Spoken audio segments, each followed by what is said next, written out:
Hiver 1883.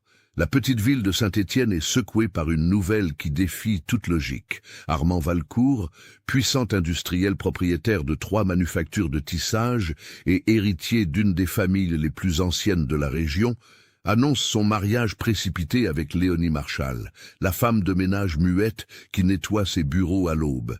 Pour l'élite locale, c'est incompréhensible. Pour les ouvriers, c'est terrifiant. Mais derrière ce mariage se cache bien plus qu'un simple scandale social. Un crime ancien, une fortune bâtie sur le sang et une vengeance minutieusement orchestrée sont sur le point de révéler la véritable nature d'Armand Valcourt et le prix terrible de ses ambitions. Le 15 janvier 1883, un froid mordant s'abattit sur Saint-Étienne comme un linceul. Les cheminées des manufactures Valcourt crachaient leur fumée noire dans un ciel d'étain, et les pavés glacés de la rue Michelet luisaient sous la bruine persistante. À 5 heures du matin, alors que la ville dormait encore dans l'obscurité hivernale, une silhouette frêle traversait la cour déserte de la manufacture principale. Léonie Marchal avait 32 ans, mais son corps voûté et ses mains crevassées lui en donnaient 10 de plus. Ses cheveux châtains, toujours attachés en un chignon serré, encadraient un visage pâle aux traits tirés. Elle ne parlait jamais, pas un mot. Certains disaient qu'elle était née ainsi, d'autres murmuraient qu'un traumatisme l'avait rendue muette. Personne ne connaissait vraiment son histoire. Chaque matin, elle arrivait avant l'aube pour nettoyer les bureaux administratifs de la manufacture, effaçant les traces de la journée précédente avant que les contremaîtres et les comptables n'arrivent. Elle travaillait dans un silence absolu, invisible, oublié, exactement comme Armand Valcourt l'avait voulu lorsqu'il l'avait engagée 3 ans auparavant. Ce matin-là, pourtant, quelque chose avait changé. Armand Valcourt se tenait dans son bureau du premier étage, les mains crispées sur le rebord de la fenêtre, observant Léonie traverser la cour. À 47 ans, il était encore considéré comme un homme dans la force de l'âge. Grand, les épaules larges, le visage buriné par les responsabilités, il portait toujours des costumes impeccables et une montre en or qui avait appartenu à son père. Ses cheveux grisonnaient aux tempes et ses yeux sombres, autrefois perçants, trahissaient depuis quelques mois une fatigue profonde. Derrière lui, sur son bureau en acajou massif, s'empilaient des documents qu'il aurait préféré ne jamais voir. Des lettres de créanciers, des sommations, des contrats qu'il ne pouvait plus honorer. La fortune des Valcourt, bâtie sur 3 générations, s'effondrait, et lui seul connaissait la véritable raison. Un coup discret à la porte le fit sursauter. « Entrez !» Maître Gaston Bertrand, notaire de la famille Valcourt depuis 20 ans, pénétra dans le bureau avec l'expression grave d'un homme portant un secret trop lourd. C'était un homme replet d'une 60aine d'années, au visage rougeau et aux favoris blancs impeccablement taillés. Il tenait sous le bras une sacoche de cuir usée. « Monsieur Valcourt, tout est prêt, dit-il d'une voix basse. Les documents sont en ordre. » Armand se retourna lentement, le visage fermé. « Vous êtes certain que cela fonctionnera ?» Le notaire hésita. Il ouvrit sa sacoche et en sortit plusieurs feuillets couverts d'une écriture serrée. « Légalement, oui. En épousant mademoiselle Marchal et en transférant la propriété de vos biens à son nom, vous les protégez de vos créanciers. La loi est claire. Les biens d'une épouse ne peuvent être saisis pour les dettes contractées par le mari avant le mariage. C'est un montage juridique parfaitement valable. Et personne ne pourra contester ? Personne, répondit Bertrand avec une conviction qu'il ne ressentait pas vraiment. Tant que le mariage est légal et que les transferts sont effectués correctement. Mais, il s'interrompit, mal à l'aise. Mais quoi, Bertrand? Monsieur Valcourt, pardonnez ma franchise, mais cette démarche est inhabituelle. Épousez votre femme de ménage pour protéger votre fortune. Les gens vont parler. Ils vont poser des questions. Et si jamais quelqu'un découvre la véritable nature de ce mariage, tout pourrait s'effondrer. Armand s'avança vers lui, les mâchoires serrées. « Que voulez-vous que je fasse d'autre, Bertrand? Que je laisse ces vautours s'emparer de tout ce que ma famille a construit en 3 générations?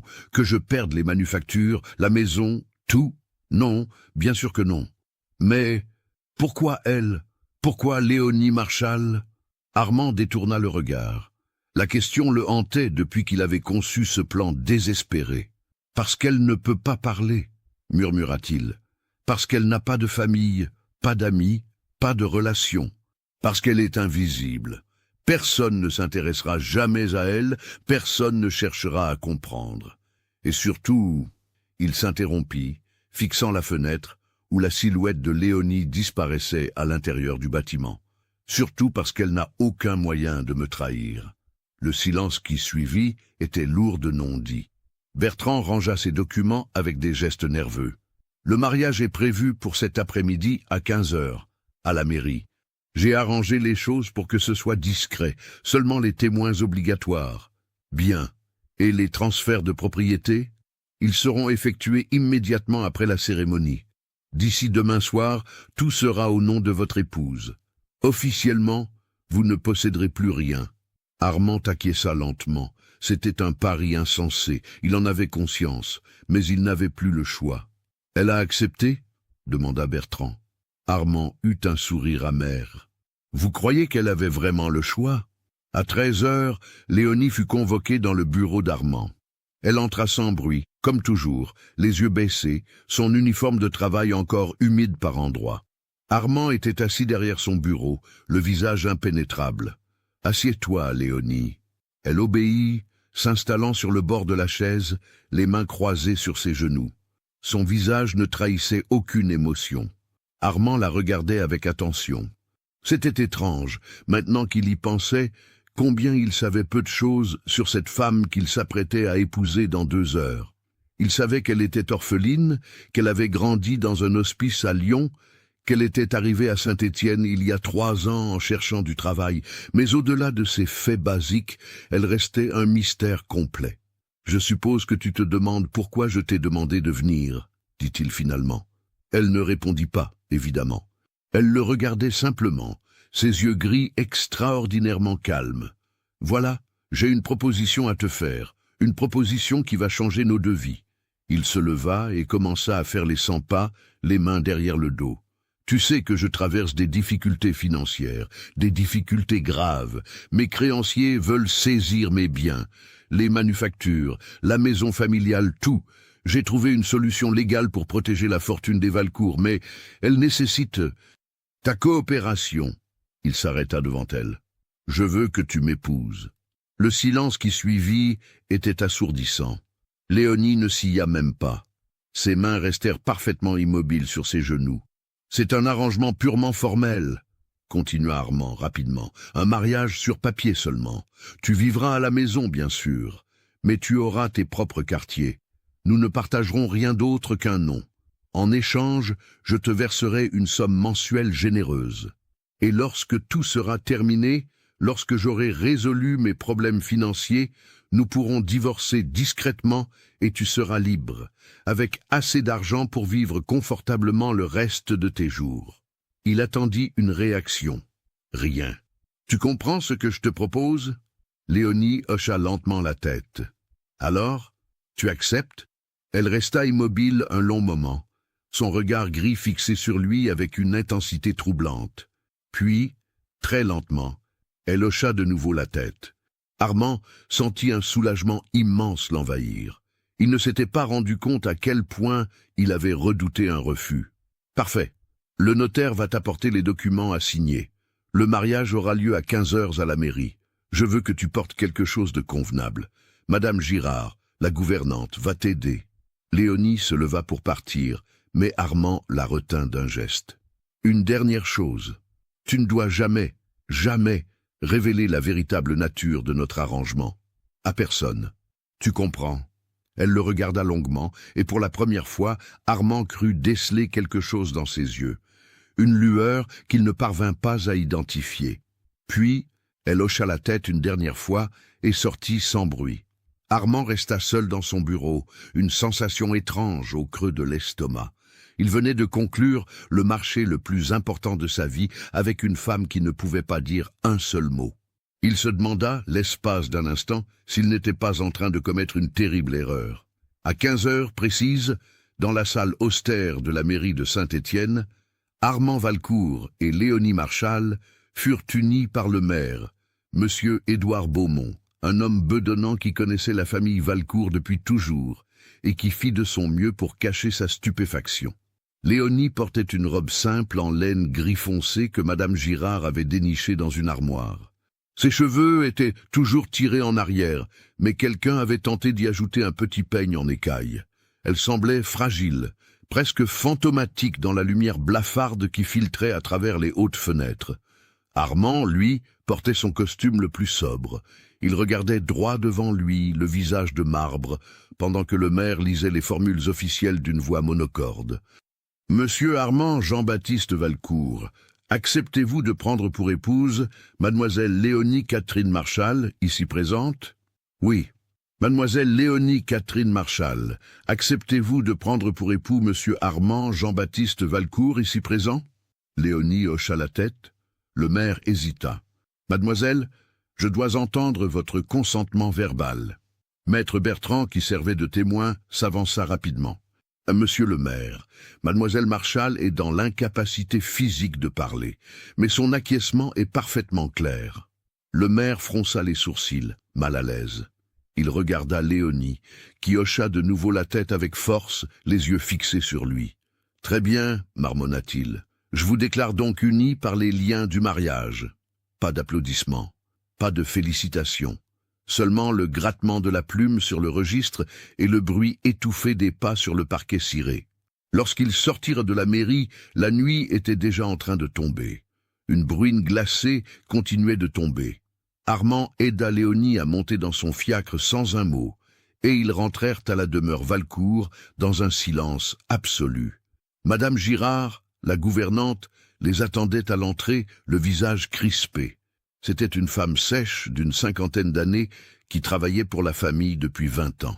Elle regarda Léonie avec un mélange de pitié et de mépris à peine dissimulé. « J'ai préparé la chambre bleue pour madame », dit-elle en détachant les mots avec difficulté, « au 2e étage, dans l'aile est. »« Merci, Girard, » répondit Armand sèchement. « Montrez-lui. » Il se tourna vers Léonie. « Je dois m'occuper de documents avec le notaire. Installe-toi, nous parlerons demain. » Et sans attendre de réponse, il disparut dans son bureau. Léonie suivit Madame Girard dans les escaliers, ses chaussures usées laissant de petites traces humides sur le tapis rouge. La gouvernante montait devant elle sans se retourner, la nuque raide. « Votre chambre, » dit-elle froidement en ouvrant une porte. « Le dîner sera servi à 20 heures dans la salle à manger. Vous devrez vous présenter correctement vêtu. » Léonie entra dans la pièce. C'était une chambre spacieuse aux murs bleu pâle, meublée d'un grand lit à baldaquin, d'une armoire en chêne massif et d'une coiffeuse. Une fenêtre donnait sur le jardin arrière, désormais plongé dans l'obscurité. Madame Girard referma la porte sans un mot de plus. Léonie resta immobile au milieu de la pièce, regardant autour d'elle. Puis, lentement, elle s'approcha de l'armoire et l'ouvrit. À l'intérieur pendaient plusieurs robes qui avaient probablement appartenu à la mère d'Armand, morte 10 ans auparavant. Des robes d'une autre époque, démodées, mais encore de bonne qualité. Elle en sortit une, la tenant contre elle devant le miroir de la coiffeuse. Pour la première fois depuis des heures, son visage changea. Ses lèvres s'étirèrent en un sourire étrange, presque imperceptible. Elle avait attendu ce moment pendant 3 longues années. Maintenant, elle était Madame Valcourt, et la véritable histoire ne faisait que commencer. « D'où me suivez-vous? Laissez un commentaire. » Les premières semaines du mariage furent étrangement calmes, comme si la demeure Valcourt retenait son souffle. Armand continuait de passer ses journées enfermé dans son bureau, multipliant les rendez-vous avec ses avocats et son notaire pour finaliser les transferts de propriété. Léonie, elle, occupait ses journées à explorer silencieusement sa nouvelle demeure, découvrant ses recoins, ses secrets. La maison des Valcourt était une imposante bâtisse de 3 étages construite au début du siècle, dans le quartier le plus huppé de Saint-Étienne. Ses hautes fenêtres à guillotine, ses moulures au plafond et ses parquets cirés témoignaient d'une époque de splendeur aujourd'hui révolue. Mais Léonie remarqua rapidement les signes de déclin, les rideaux élimés, les tapis usés, les peintures écaillées que personne ne prenait plus la peine de retoucher. C'était une maison qui mourait lentement, comme son propriétaire. Madame Girard observait Léonie avec une méfiance grandissante. Cette femme qui avait nettoyé les bureaux de la manufacture se promenait maintenant dans les couloirs comme si elle en était la propriétaire, ce qui, techniquement, était désormais le cas. Un matin de février, alors que Léonie explorait le grenier poussiéreux, elle tomba sur une vieille malle recouverte d'une bâche. Elle souleva le couvercle avec précaution. À l'intérieur, soigneusement rangés, se trouvaient des documents jaunis, des lettres, des photographies anciennes. Elle en sortit une au hasard. C'était un portrait de famille datant d'au moins 30 ans. On y voyait un homme d'une quarantaine d'années, ressemblant vaguement à Armand, entouré d'une femme élégante et de 2 jeunes garçons. Au dos de la photographie, une inscription « Famille Valcourt, été 1853 ». Léonie étudia longuement le cliché, ses doigts fins traçant les contours des visages. Puis, elle le remit soigneusement dans la malle et continua son exploration.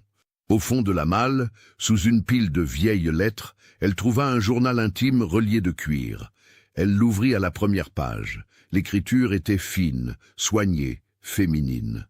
12 mars 1852. Aujourd'hui, j'ai épousé Augustin Valcourt. Je devrais être heureuse, et pourtant... Léonie referma le journal et le glissa sous son tablier.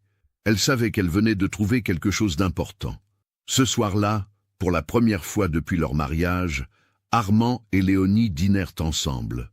C'était une obligation sociale qu'Armand ne pouvait plus éviter. Des voisins, des associés, des membres de la bonne société de Saint-Étienne commençaient à poser des questions sur sa nouvelle épouse. Il devait la présenter, au moins en apparence, comme une véritable femme mariée. Madame Girard avait dressé la table de la salle à manger avec la vaisselle en porcelaine et l'argenterie familiale. Léonie, vêtue d'une des robes qu'elle avait trouvées dans l'armoire, était assise en face d'Armand. La robe, bien que démodée, lui allait étonnamment bien. Quelqu'un avait coiffé ses cheveux différemment, libérant quelques mèches qui encadraient maintenant son visage.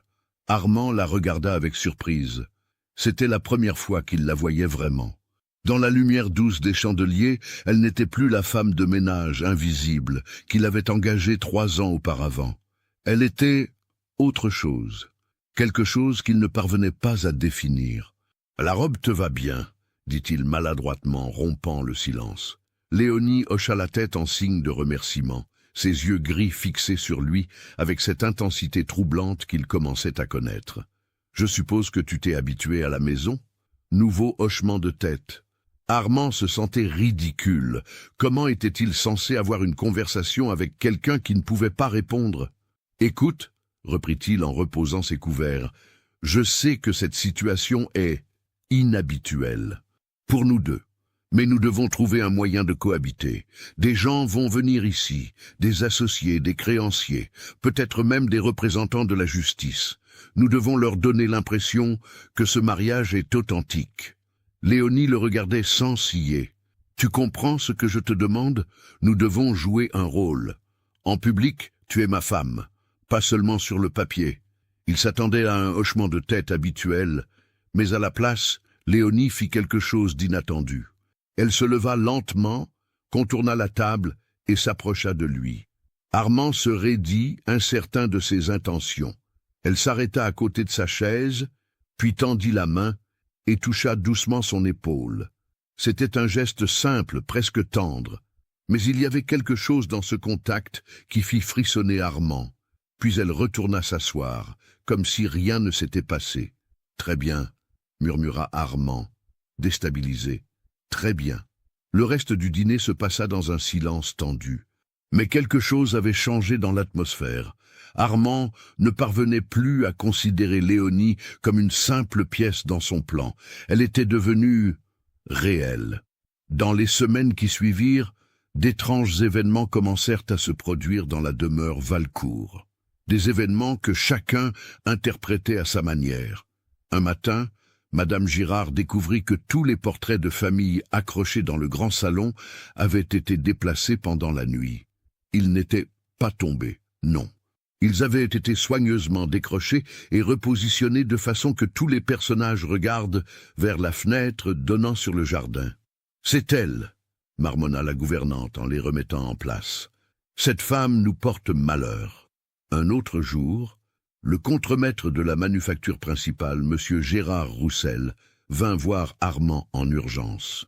C'était un homme bourru d'une 50aine d'années qui travaillait pour les Valcourt depuis 25 ans. « Monsieur Valcourt, il y a un problème, dit-il en entrant dans le bureau sans frapper. Les ouvriers sont nerveux, ils disent qu'il se passe des choses bizarres à la manufacture. Des choses bizarres? Quel genre de choses? Demanda Armand avec irritation. Des outils qui disparaissent et réapparaissent ailleurs, des machines qui se mettent en marche toutes seules la nuit, et puis... Il hésita. Quoi? Plusieurs ouvriers jurent avoir vu quelqu'un dans l'ancien atelier de tissage. Celui qui est fermé depuis l'accident de 1878. Ils disent qu'ils ont vu une silhouette féminine qui marchait entre les vieilles machines. Armand se figea. Une silhouette féminine? Oui, une femme en robe sombre. Ils disent qu'elle les regardait travailler depuis les fenêtres de l'atelier désaffecté. C'est ridicule. Cet atelier est fermé à clé depuis 5 ans. Personne ne peut y entrer. Je sais, monsieur. C'est ce que je leur ai dit. Mais ils insistent. Certains refusent maintenant de travailler après la tombée de la nuit. Armand sentit une tension familière lui nouer l'estomac. L'ancien atelier de tissage, il n'y avait pas pensé depuis des années, ou plutôt, il s'était efforcé de ne plus y penser.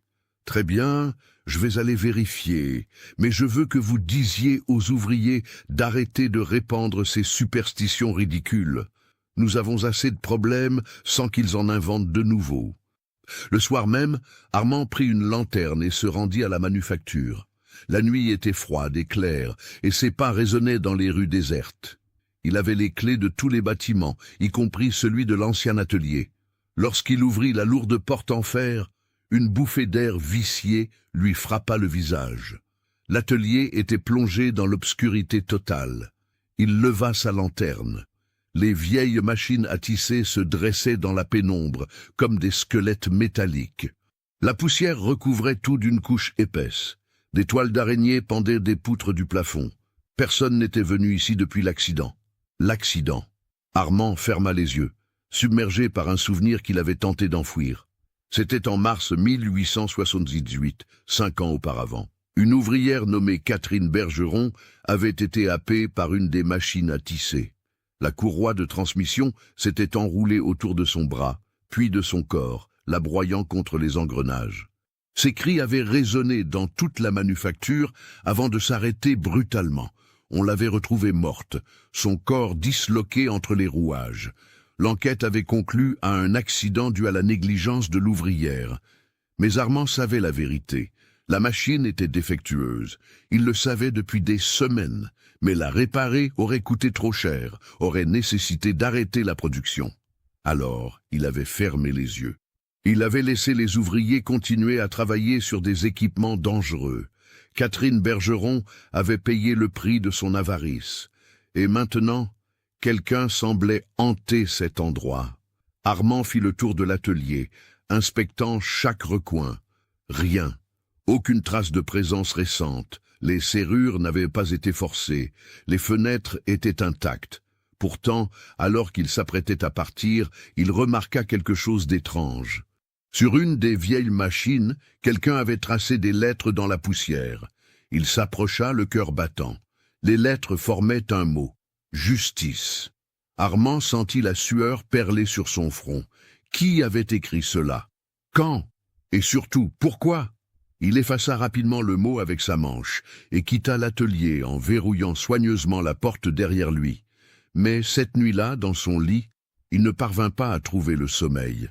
Les images de Catherine Bergeron broyées par la machine se mêlaient à celles de Léonie, debout dans la pénombre de l'atelier, traçant des lettres dans la poussière. Le lendemain matin, Armand décida d'en avoir le cœur net. Il attendit que Léonie descende pour le petit déjeuner, puis il l'aborda directement. « Léonie, as-tu été à la manufacture hier soir ?» Elle le regarda avec surprise, secouant lentement la tête. « En es-tu certaine? Dans l'ancien atelier de tissage. » Nouveau hochement négatif, plus vigoureux cette fois. Ses yeux gris étaient grands ouverts, presque offensés par l'accusation. Armand l'étudia attentivement, cherchant un signe de mensonge. Mais son visage était parfaitement lisse, innocent. « D'accord, murmura-t-il. « D'accord, je te crois. » Mais il ne la croyait pas vraiment. Quelque chose ne collait pas. Trop de choses étranges se produisaient depuis leur mariage. Trop de coïncidences.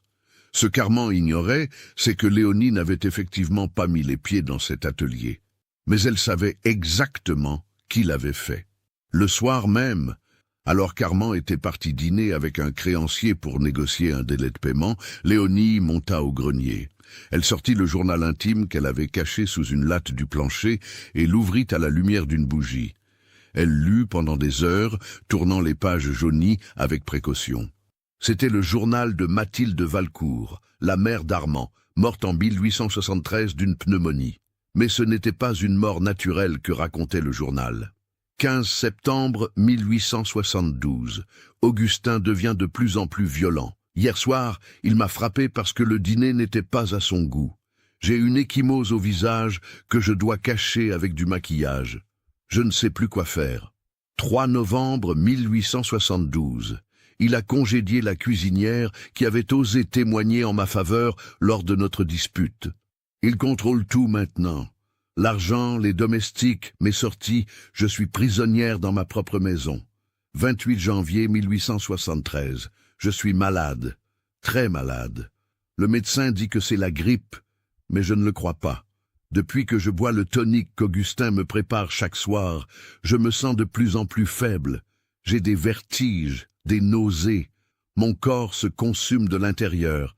Je crois qu'il m'empoisonne. 2 février 1873. C'est ma dernière entrée. Je n'ai plus la force d'écrire. Armand, mon fils bien-aimé, si tu lis un jour ces lignes, sache que ton père n'est pas l'homme que tu crois. Il est... L'écriture s'arrêtait là, devenant illisible. Mathilde Valcourt était morte le 5 février 1873, officiellement d'une pneumonie. Léonie referma le journal, le visage impassible.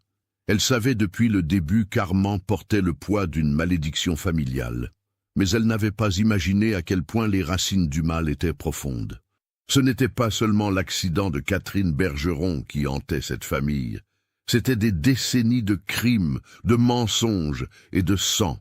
Et Léonie était là pour s'assurer que chaque dette soit remboursée.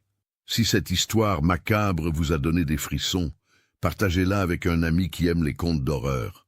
C'était une fin d'après-midi de mars, lorsque tout bascula. Armand était dans son bureau, penché sur les livres de comptes, essayant désespérément de trouver une solution à ses problèmes financiers. Malgré le transfert de propriété, ses dettes continuaient de s'accumuler. Les créanciers devenaient de plus en plus menaçants. Et maintenant, il y avait ces rumeurs qui circulaient en ville sur son mariage suspect. Un coup ferme à la porte le fit sursauter. « Entrez !» Maître Bertrand entra, le visage décomposé. Il tenait dans ses mains tremblantes une enveloppe scellée. « Monsieur Valcourt, j'ai reçu ceci ce matin par courrier. C'est de la plus haute importance. » Armand prit l'enveloppe avec impatience et la décacheta. À l'intérieur se trouvait un document officiel portant le tampon du tribunal de Lyon.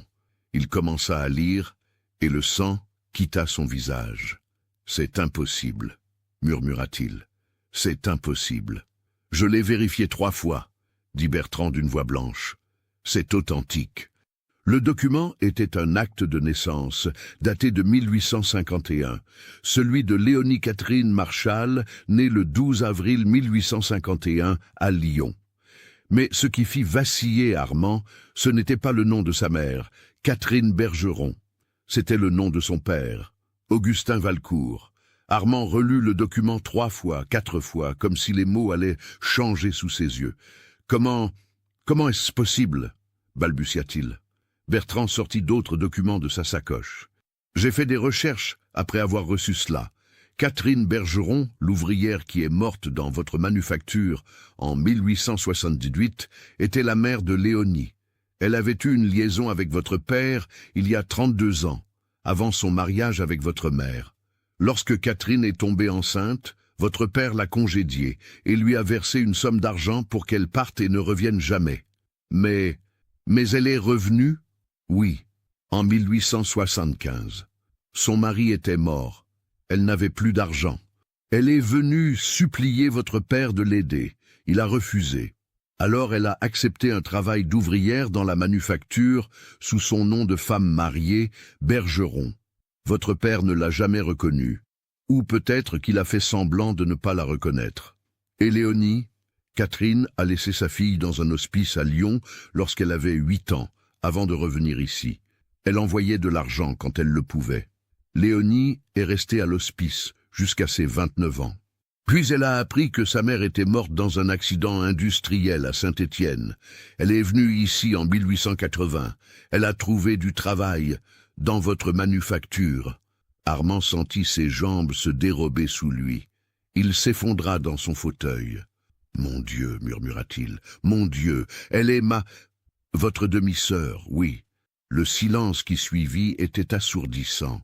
Tous les événements des derniers mois s'éclairaient soudain d'une lumière nouvelle, terrible. « Elle savait, dit Armand d'une voix rauque, depuis le début, elle savait qui j'étais, qui elle était. C'est probable, oui. C'est pour ça qu'elle a accepté le mariage. C'est pour ça qu'elle est restée silencieuse pendant 3 ans, travaillant comme femme de ménage. Elle attendait le moment parfait pour... » Il ne termina pas sa phrase. Il n'en avait pas besoin. « Monsieur Valcourt, dit Bertrand d'une voix grave, votre mariage avec votre demi-sœur est illégal. Si cette information devient publique, non seulement le mariage sera annulé, mais vous serez poursuivi pour inceste. Les transferts de propriété seront invalidés. Vous perdrez tout. » Et elle le sait, murmura Armand. C'est exactement ce qu'elle veut. Il se leva brusquement, renversant son fauteuil. « Où est-elle? Où est Léonie ?»« Je l'ai vue partir il y a 1 heure, répondit Bertrand. Elle est allée à la manufacture principale. » Armand attrapa son manteau et sortit en trombe, laissant le notaire seul dans le bureau. Lorsqu'Armand arriva à la manufacture, le soleil se couchait déjà, projetant de longues ombres orangées sur les bâtiments de briques. La plupart des ouvriers étaient déjà partis. Seuls quelques contremaîtres finissaient leur journée. Il traversa la cour principale et se dirigea directement vers l'ancien atelier de tissage. La porte était ouverte. Son cœur se mit à battre plus vite. Il entra, sa respiration formant de petits nuages dans l'air glacé de l'atelier désaffecté. Léonie. Sa voix résonna dans l'espace vide. Il leva sa lanterne. Elle était là, debout, près de la machine où sa mère était morte. Elle portait une robe sombre et avait dénoué ses cheveux qui tombaient maintenant librement sur ses épaules. Dans la lumière déclinante qui filtrait par les fenêtres crasseuses, elle ressemblait à une apparition. « Pourquoi » cria Armand en s'avançant vers elle. « Pourquoi ne m'as-tu rien dit ?» Léonie ne bougea pas. Elle le regardait simplement, son visage pâle, parfaitement calme. « Tu savais depuis le début, n'est-ce pas? Tu savais qui tu étais. Tu savais qui j'étais. Tu as passé 3 ans à jouer ce rôle, à attendre le moment parfait. » Il s'arrêta à quelques mètres d'elle, haletant. « Tu as tout planifié. Le mariage, les transferts de propriété. Tu voulais me détruire. » Léonie inclina légèrement la tête, comme si elle réfléchissait à sa question. Puis, très lentement, elle porta la main à son cou et en sortit un médaillon qu'elle portait sous sa robe. Elle l'ouvrit. À l'intérieur se trouvait un portrait miniature. Une femme d'une 30aine d'années, au visage doux et aux yeux tristes, Catherine Bergeron. « Tu veux que je paye pour ce qui est arrivé à ta mère ?» murmura Armand. « C'est ça? Tu veux que je paye pour l'accident ?»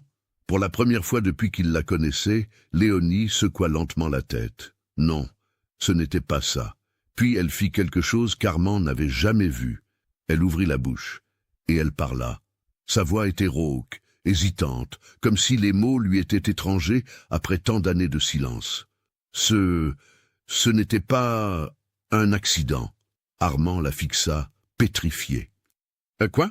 Ma mère ?» continua Léonie avec difficulté, chaque mot semblant lui coûter un effort immense. « Elle a été poussée vers la machine. Je l'ai vue. J'étais là. C'est impossible. Tu étais à Lyon.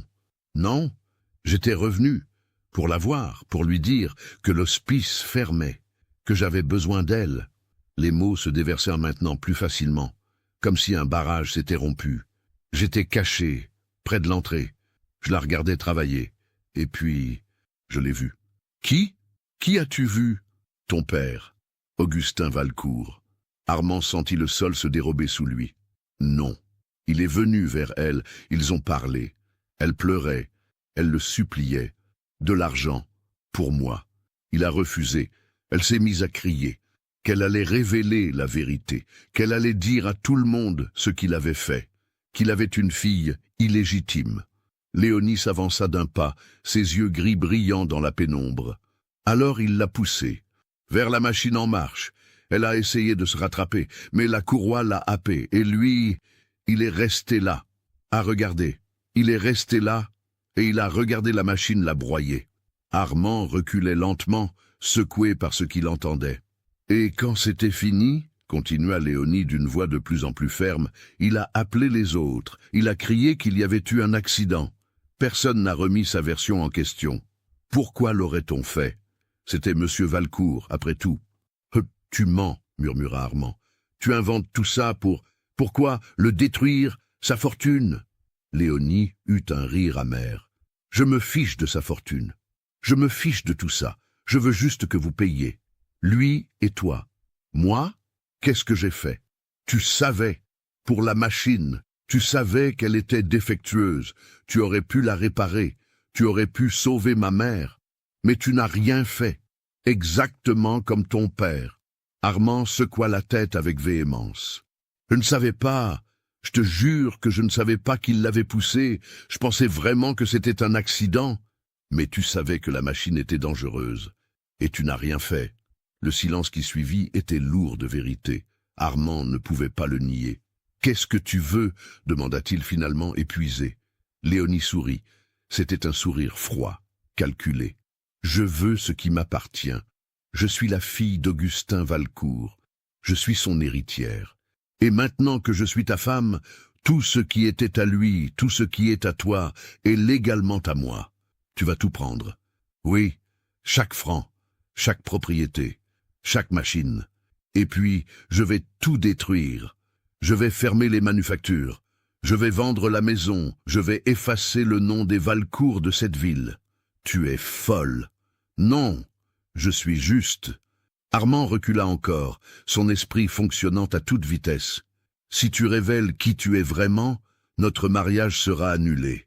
Tu ne pourras rien garder. Oh, je ne révélerai rien, répondit Léonie calmement. Notre petit secret restera entre nous. Légalement, je suis Léonie Marchal, orpheline sans famille. Personne ne fera jamais le lien. Elle s'avança vers lui. Mais toi, tu sauras. Chaque jour, tu sauras que tu as épousé ta sœur, que tu vis sous le même toit qu'elle, que tout ce que tu as construit, tout ce que ta famille a bâti pendant 3 générations, appartient maintenant à la fille illégitime que ton père a essayé de faire disparaître. Armand voulut répondre, mais aucun son ne sortit. Il était piégé, complètement piégé. Soutenez notre chaîne en cliquant sur le bouton « Merci » en forme de cœur afin que nous puissions continuer à vous proposer des histoires aussi sombres et captivantes que celle-ci. Les semaines qui suivirent la confrontation dans l'ancien atelier furent un cauchemar éveillé pour Armand. Il vivait désormais sous le même toit qu'une femme qui le haïssait, qui avait orchestré sa ruine avec une patience et une précision terrifiantes, et avec laquelle il partageait un secret qui pourrait les détruire tous les deux. Léonie avait repris son silence habituel, mais tout avait changé. Elle ne baissait plus les yeux devant lui. Elle ne s'effaçait plus dans les couloirs. Elle marchait dans la maison comme si elle en était la véritable maîtresse, ce qui était désormais le cas d'un point de vue légal. Madame Girard sentait le changement de dynamique, et cela la terrorisait. Elle avait commencé à obéir aux ordres de Léonie, même si cela lui coûtait. Les autres domestiques suivaient son exemple. Un matin, Armand découvrit que Léonie avait fait retirer tous les portraits d'Augustin Valcourt de la maison. Ils étaient entassés dans le grenier, tournés face au mur. « C'est ma maison maintenant, dit-elle simplement lorsqu'il l'affronta. Je décide de ce qui y reste. » Armand voulut protester, mais les mots moururent sur ses lèvres. Elle avait raison. C'était sa maison. Mais Léonie n'avait pas encore fini. Son plan allait bien au-delà de la simple appropriation de la fortune des Valcourt. Elle commença par convoquer les contremaîtres des 3 manufactures pour une réunion extraordinaire. Ils arrivèrent, perplexes, se demandant pourquoi la nouvelle Madame Valcourt voulait les voir. Léonie se tenait derrière le grand bureau d'Armand, vêtue d'une robe noire austère. Devant elle étaient disposés les registres de salaire des 20 dernières années. Armand assistait à la réunion, assis dans un coin de la pièce, comme un invité dans son propre bureau. « Messieurs, dit Léonie d'une voix claire et ferme, j'ai examiné les comptes des manufactures Valcourt. Ce que j'y ai découvert est édifiant. » Les contremaîtres échangèrent des regards inquiets. « Pendant les 20 dernières années, continua-t-elle, les salaires des ouvriers ont été systématiquement sous-évalués. Les conditions de sécurité ont été négligées, entraînant plusieurs accidents graves, dont certains mortels. Les heures supplémentaires n'ont pas été payées. Les enfants ont été employés illégalement. » Elle posa ses mains à plat sur le bureau. « Tout cela va changer, immédiatement. » Gérard Roussel, le contremaître en chef, se racla la gorge. « Madame Valcourt, avec tout le respect que je vous dois, ces pratiques sont standards dans l'industrie. Nous ne sommes pas différents des autres manufactures. »« Alors nous serons les premiers à être différents, » répondit Léonie froidement. « À partir de demain, tous les salaires seront augmentés de 20%. Les heures de travail seront réduites à 10 heures par jour maximum. Aucun enfant de moins de 14 ans ne sera employé. Les machines seront inspectées et réparées régulièrement. » Un silence stupéfait accueillit ces paroles. « Madame, » intervint un autre contremaître, « c'est impossible. Nous ne pouvons pas nous permettre. Nous le pouvons et nous le ferons. J'ai examiné les comptes. L'argent est là. Il a simplement été détourné vers d'autres priorités. » Son regard se posa brièvement sur Armand, qui serrait les mâchoires. « Ces changements seront mis en place immédiatement. Si l'un de vous refuse, il sera remplacé. » Les contremaîtres partirent en murmurant entre eux, abasourdis. Lorsque la porte se referma derrière eux, Armand explosa. « Tu es folle. Ces réformes vont nous ruiner. »« Elles vont vous ruiner, vous, » corrigea Léonie. « Pas nous, pas moi. Tu ne comprends pas comment fonctionne une industrie. On ne peut pas simplement tripler les coûts et espérer survivre. Je comprends parfaitement. Et je m'en fiche. » Elle le regarda avec un mélange de mépris et de satisfaction. « Tu vois, Armand, c'est là toute la beauté de mon plan. Je vais te forcer à faire ce qui est juste. Tu vas payer des salaires décents. Tu vas offrir des conditions de travail humaines. Tu vas réparer les machines dangereuses. Et si cela te ruine, tant mieux. Au moins, tu seras ruiné pour les bonnes raisons. Tu me détestes tant que ça? Je déteste ce que tu représentes. Je déteste l'héritage de ta famille. Je déteste chaque franc qui a été gagné sur le dos de gens comme ma mère. » Armand s'effondra dans un fauteuil, le visage entre les mains. « Il doit y avoir un moyen de sortir de cette situation. »« Il n'y en a qu'un seul, » dit Léonie doucement. « Révéler la vérité sur notre lien de parenté, faire annuler le mariage. Mais si tu fais ça, tout le monde saura que tu as épousé ta demi-sœur. Tu seras ruiné socialement. Tu risques la prison. Et de toute façon, je témoignerai sur ce que ton père a fait à ma mère, sur ce que tu savais concernant les machines défectueuses. Tu ne t'en sortiras pas indemne. » Elle se pencha vers lui. « Alors tu as le choix.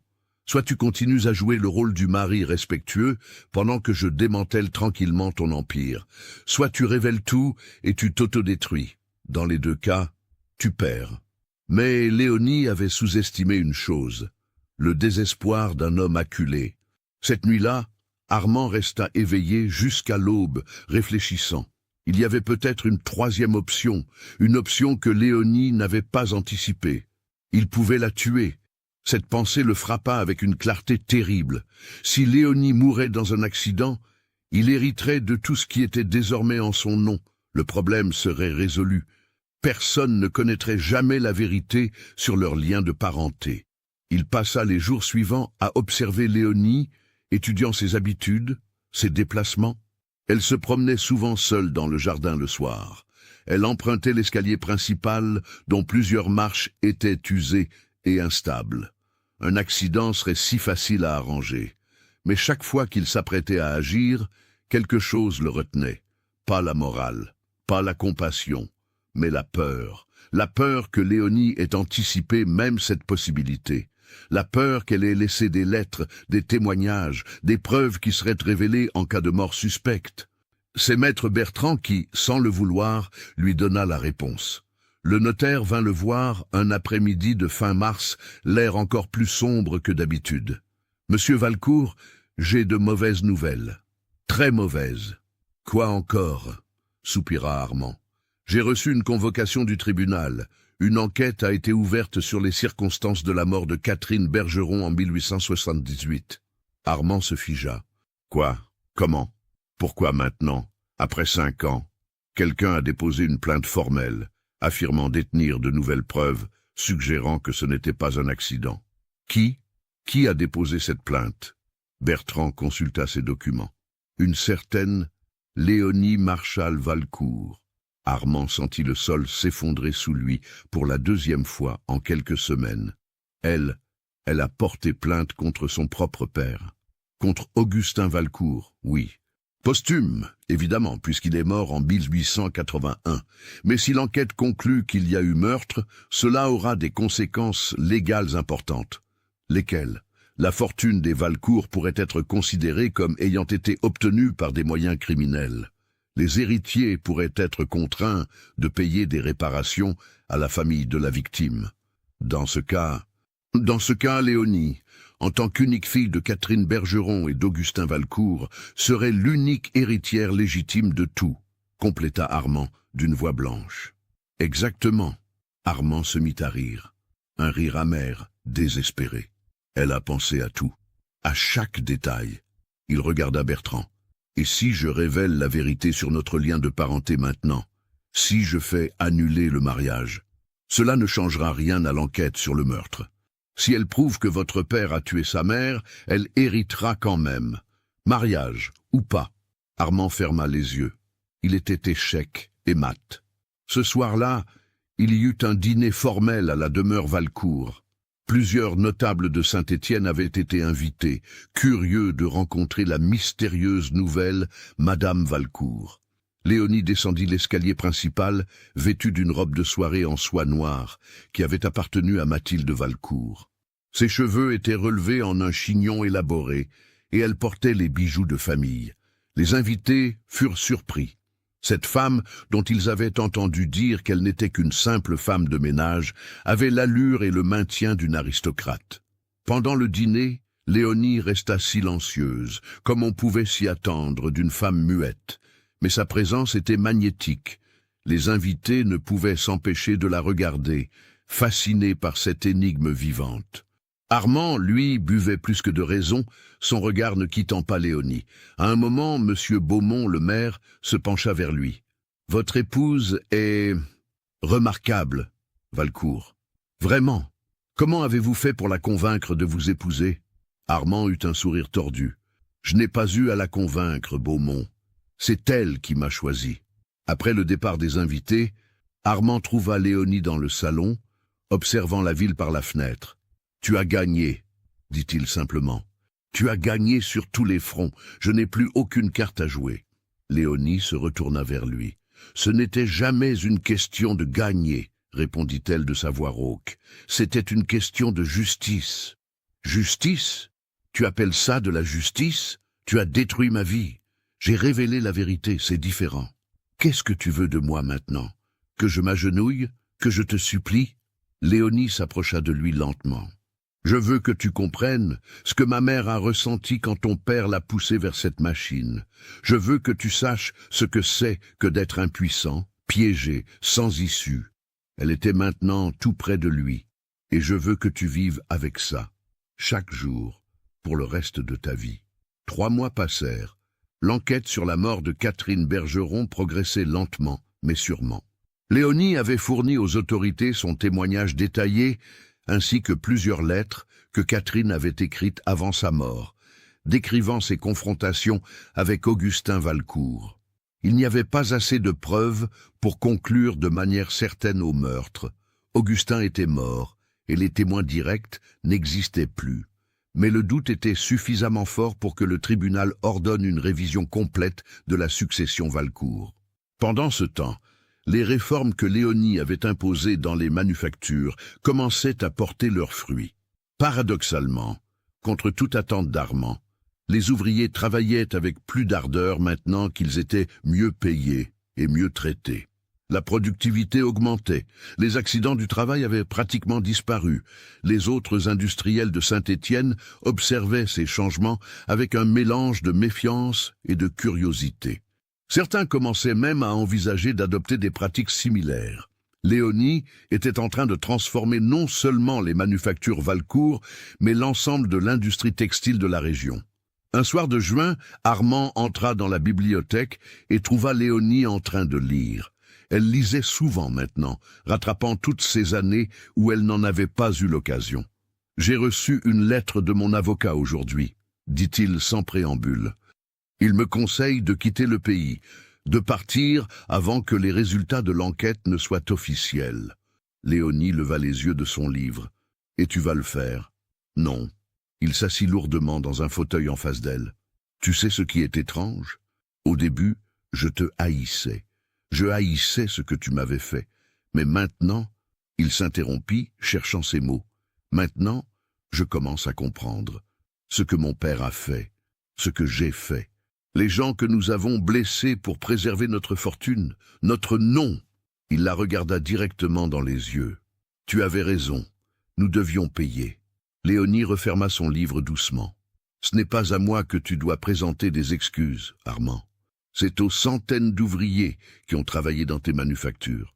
C'est à leur famille. C'est à ma mère. Je sais. » Un long silence s'installa entre eux. « Qu'est-ce que tu vas faire maintenant ?» demanda finalement Armand. « Maintenant que tu as gagné, que tu as la fortune, la maison, les manufactures ?» Léonie se leva et s'approcha de la fenêtre. Dehors, le jardin était baigné par la lumière dorée du couchant. « Je vais créer une fondation, » dit-elle calmement, « en mémoire de ma mère, pour aider les femmes qui travaillent dans les usines, pour leur offrir une éducation, des opportunités, une voix. » Elle se retourna vers lui. « Et je vais raconter notre histoire. L'histoire de Catherine Bergeron et d'Augustin Valcourt. Pas comme un scandale, mais comme un avertissement, pour que les gens se souviennent de ce qui arrive quand le profit passe avant l'humanité. Même si cela révèle qui tu es vraiment. » « Ma sœur ?» Léonie hocha lentement la tête. « Oui, même ça, parce que c'est la vérité. Et la vérité, aussi douloureuse soit-elle, a plus de valeur que toutes les fortunes du monde. » Armand sentit quelque chose se briser en lui. Toute la résistance, toute l'amertume, toute la colère qui l'habitait depuis des mois s'évanouirent d'un coup. « Qu'est-ce que je dois faire ?» demanda-t-il d'une voix brisée. « Ce que tu aurais dû faire dès le début, » répondit Léonie. « Assumer la responsabilité, réparer ce qui peut l'être, et vivre avec le reste. » 2 semaines plus tard, Armand convoqua une réunion extraordinaire de tous les ouvriers des 3 manufactures Valcourt. C'était la première fois dans l'histoire de l'entreprise qu'une telle réunion avait lieu. Plus de 400 hommes, femmes et même quelques adolescents se rassemblèrent dans la grande cour de la manufacture principale. Le soleil de juin brillait dans un ciel d'azur et une tension palpable flottait dans l'air. Armand se tenait sur une estrade improvisée, Léonie à ses côtés. Il avait les traits tirés, mais son regard était clair et déterminé. « Mesdames et messieurs, » commença-t-il d'une voix forte qui porta dans toute la cour, « je vous ai réunis aujourd'hui pour vous faire des aveux qui auraient dû être faits il y a longtemps. » Un murmure parcourut la foule. « Il y a 7 ans, en mars 1878, une de vos collègues, Catherine Bergeron, est morte dans un accident dans l'ancien atelier de tissage. L'enquête a conclu à un accident dû à une négligence de sa part. » Il marqua une pause, sa main serrant le bord de l'estrade. C'était un mensonge. La vérité est que la machine qui l'a tué était défectueuse depuis des semaines. Je le savais. Mon père le savait. Nous aurions dû la réparer, arrêter la production, protéger vos vies. Nous ne l'avons pas fait parce que cela aurait coûté de l'argent, parce que cela aurait ralenti la production. Le silence qui suivit était assourdissant. Tous les regards étaient fixés sur lui. Catherine Bergeron est morte parce que nous avons choisi le profit plutôt que votre sécurité. Et elle n'était pas la première.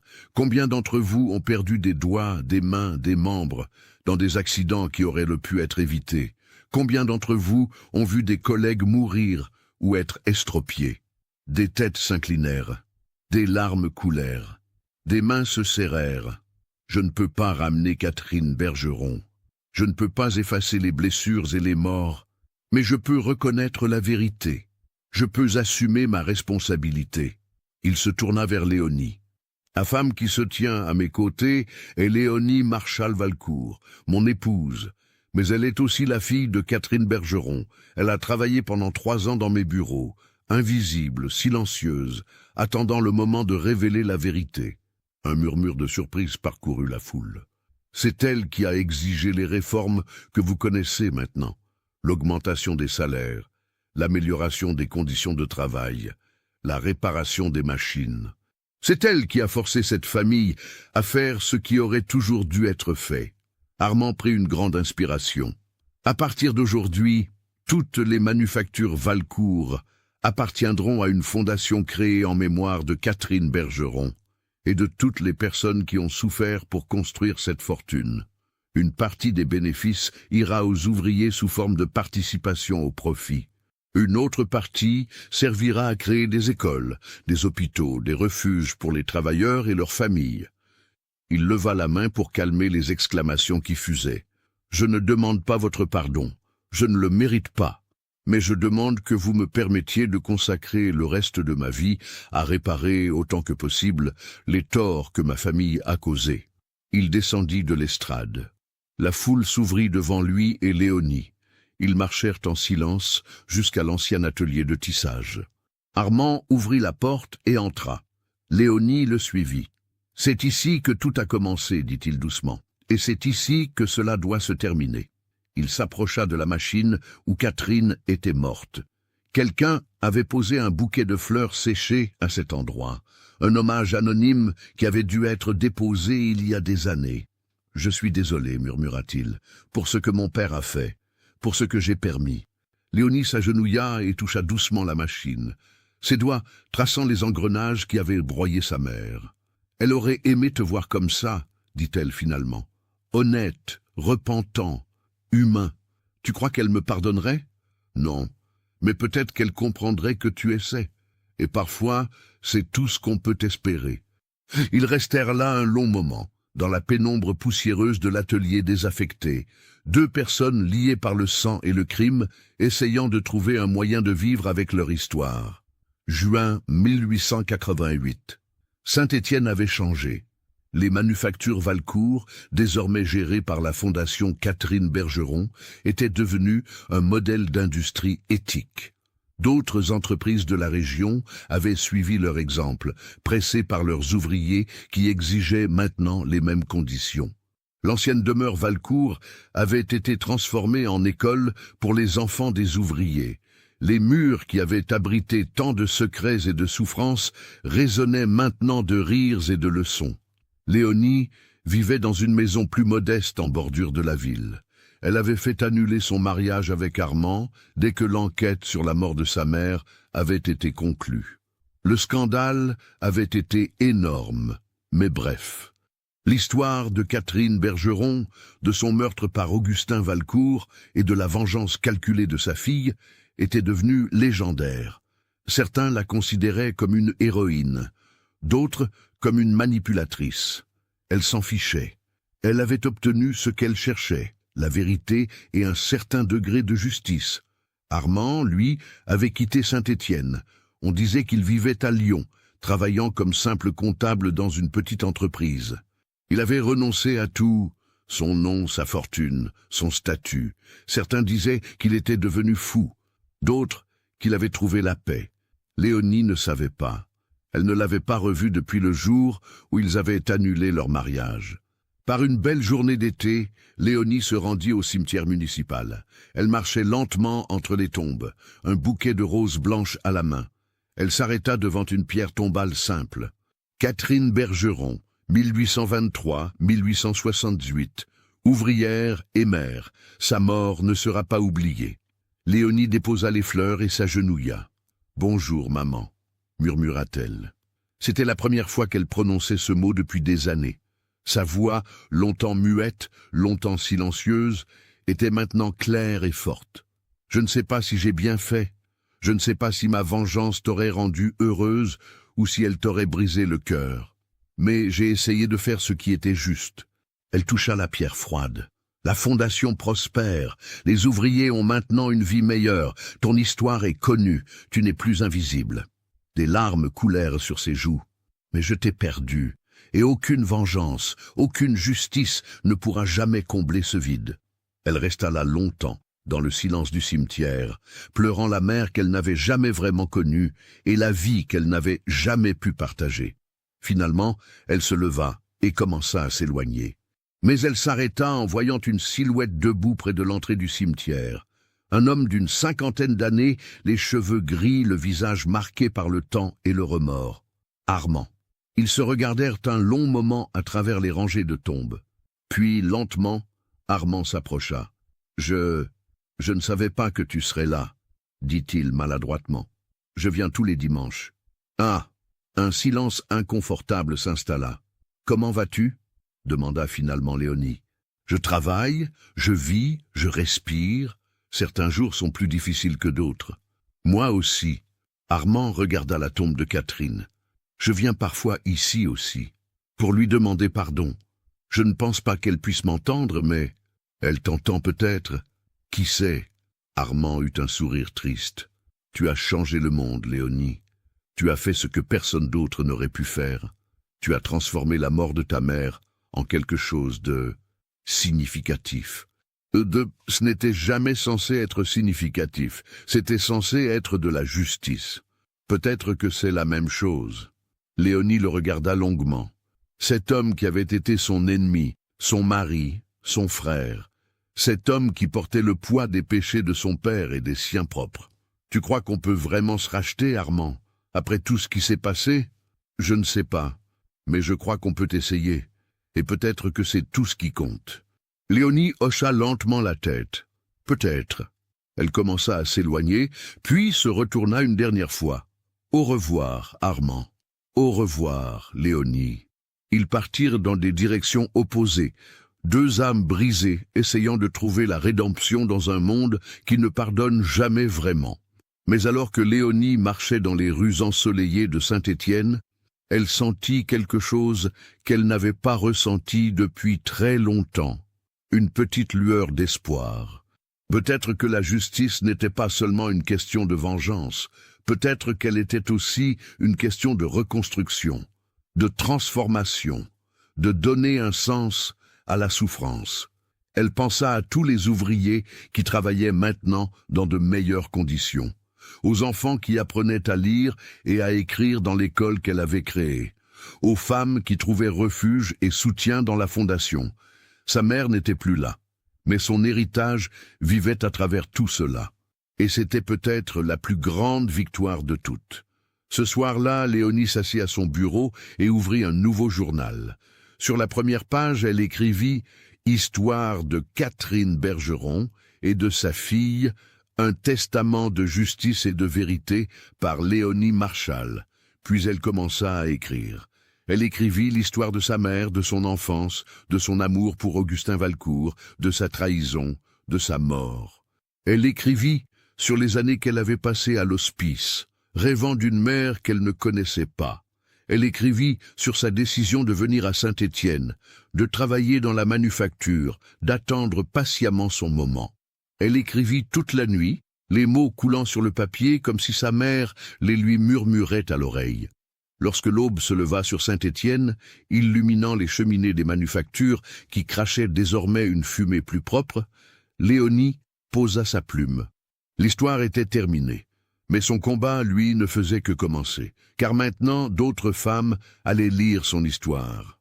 D'autres ouvriers allaient apprendre ce qui s'était passé. D'autres victimes de l'injustice industrielle allaient trouver l'inspiration pour se battre. Catherine Bergeron n'était pas morte en vain, et Léonie Marchal avait transformé sa douleur en un héritage qui durerait des générations. Qu'avez-vous pensé de l'histoire? Laissez votre commentaire ci-dessous et partagez vos réflexions sur ce cas terrifiant. Envie d'autres histoires d'horreur, mêlant histoire et mystère.